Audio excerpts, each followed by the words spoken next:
All right, welcome to another episode of the Kryptonite maneuver. So in today's video, I'm going to be talking about a case for super twins. I watched the pilot episode 3 times. I've also watched Heritage a couple times as well, and I've learned a lot. So in this episode, I'm going to be doing my best, my darndest, to build a case as to why I think both twins, both kids, have superpowers. So let's just start with Jonathan. And in this TV series so far, there's a lot of red herrings. Red herring is basically something that it's almost like a misdirect, or it takes you one direction and distracts you from what's really going on. They do that a lot in this series. So specifically at the beginning of the pilot, I believe it's even in the first 5 minutes, where we see Jonathan actually throw a football and hit a rope and break it. And we're like, man, this guy has superpowers. Otherwise, why put that? There was a lot of confusion when we went in the direction of Jordan. But I'm going to build up the case for Jonathan a little bit. So let's just say, boom, he has superpowers. He threw it hard, hit the rope, and broke it.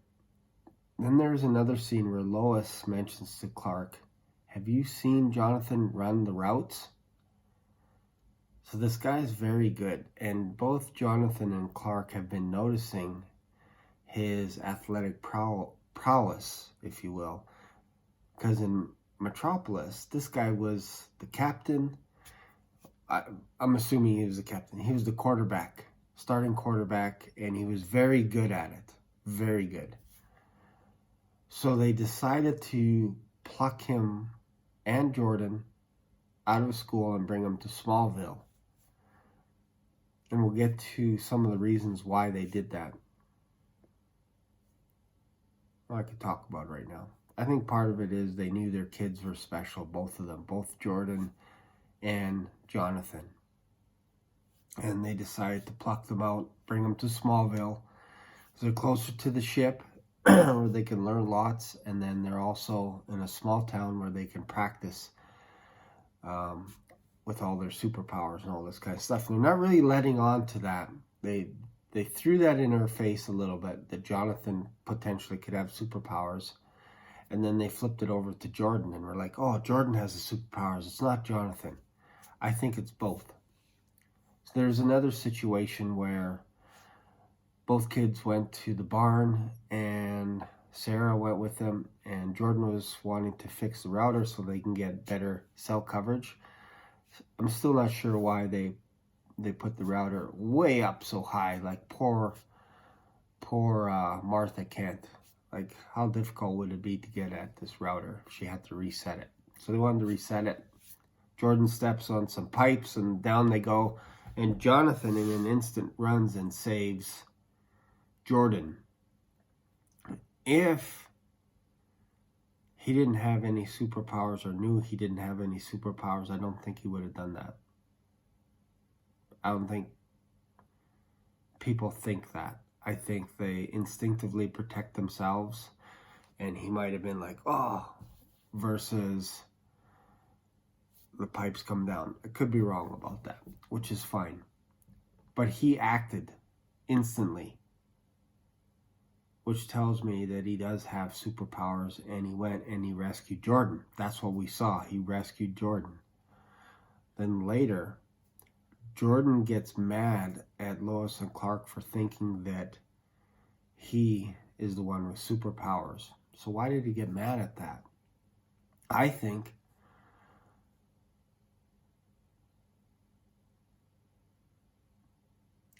it's because he wanted to protect Jonathan. He wanted to protect people from knowing that Jonathan had superpowers. And I'll try to explain it a little bit more. But let's go back to the movie Superman with Christopher Reeves. In order for Superman to protect himself so that he can just kind of not be Superman all the time, he needed to create a identity, and that was Clark Kent. So Kal-El created this identity, Clark Kent, and the idea was to wear glasses, to have a trench coat that was too huge, wear, a suit that's a little big and all this kind of stuff, and also to act dorky. Why would you act dorky? It's to create a red herring so that people don't even think that you're Superman. That's why he created Clark Kent, is to take all the attention off of Superman. So I think in this situation with Jonathan and Jordan, there was too much attention on Jonathan at the beginning. So Jordan intervened, taking the attention off of Jonathan. Not sure why yet, but he took a lot of the attention off and flew with Clark Kent to the Fortress of Solitude so that they can test his powers. And the hologram said that this guy doesn't have 1/100th of the powers that you have, and this is just a random thing and it may never happen again and all this kind of stuff. So we learn that Jordan no longer has heat vision and invulnerability, because he would have needed those two powers in order to protect Jonathan. I think he does have those powers, but I think the heat vision thing is maybe predominant right now in Jordan, but I think Jonathan is the one that's invulnerable right now. And in Heritage, the reason why I mention this, I think Jonathan is acting like Clark Kent to protect himself in Smallville, not to draw attention to himself. And it's working on the audience because we're not thinking that he's got any superpowers. But when you watch football, when you watch Jonathan play football in Metropolis, he was gifted. He was God's gift to football. We don't see him playing there, and there's a reason why we don't see him running routes and stuff, because we would go, yeah, this guy clearly has superpowers. And again, in Superman with Christopher Reeves, Clark had to hold back his superpowers. That's why he couldn't play football, because there was one scene where he said every time he got the football, he would make a touchdown as the quarterback or running back or whatever. So Jonathan convinced him to tone it down a bit and to save his powers for later, and then later Jonathan has a heart attack, dies. So we get a snapshot that Clark had to purposely hold back his powers to look like a dunce so that people don't look at him as a superhero. Jonathan is doing that before our very eyes. He's fumbling the football. He's missing routes on purpose. He's saying he doesn't know the plays. He's using all these excuses and stuff. And people are picking on him. And he's getting sacked. And look, if you watch him get sacked, they're in his face and everything. And he's looking at him like, guys, like, you have no idea what I can do right now. I could run circles around you guys. He's giving them that look. So I think Jonathan has superpowers, and they're trying to distract us onto Jordan.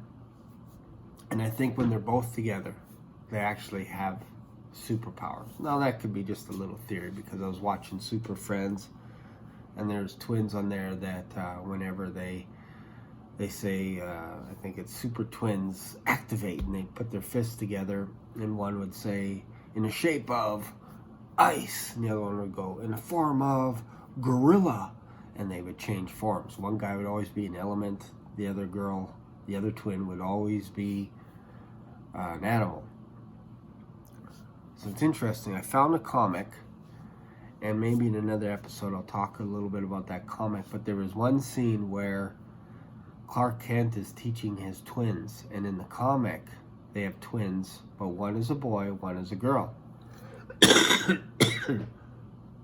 Excuse me. Hopefully this is interesting to you guys. In the comic, there was one scene where Superman actually is training both of them. He's training, I believe it was Jor-El is the son, and Kara is the daughter, I believe. I could be wrong, but I believe. So he's teaching Jor-El how to use his heat vision, and he looks just like Jordan. Kara, he's teaching her how to fly. Yeah, fly. She's flying. And she's nervous about flying and all this kind of stuff. So I think the reason why he took Jordan to the Fortress of Solitude is because Jonathan can fly. We just don't see it yet. I think he has invulnerability. I think he can fly. I think he can run the routes. I think he can run circles around the football team. He throws pretty hard, and I think he's just doing it on purpose to not draw attention to himself in Smallville. Because whenever you see the twins get together, they are happy. And Jonathan asked Jordan, how was it? And he tells him about it, how excited he was and all this kind of stuff. Yeah. There's one scene where Jonathan goes into the car with Lois and looks up and says, how come Jordan gets to fly with Dad all the time? Again, I think that's a red herring because Jonathan can fly. I think he can fly. All right, so that is my case for the Super Twins. Let me know what your thoughts are. Let me know what you think. And I have another exciting episode for you coming up. You don't want to miss this. I just got to gather my thoughts a bit. But I think I'm going to call the next video, Are We Headed to Injustice? That's right. I'm going to talk about evil Superman. And I'm going to talk about the parallels to the Injustice video game and how there's another red herring where Jordan is playing Raiden and he's kicking the crap out of Superman. So I'm going to be talking about that in my next video. You don't want to miss it. Don't forget to subscribe to this channel, especially if you like this kind of stuff. No one else is talking about this on YouTube. If you want all the news on Superman, all the theories around Superman and Lois, this is the place to be. Everyone else is talking about other TV shows that are coming down. They're watching Tom and Jerry and all this kind of stuff. I'm focusing only on Superman and Lois. So if you want to comment, feel free to comment. Subscribe to this channel. This helps me build my YouTube channel. Thanks for watching, and I'll see you in another video. Bye for now.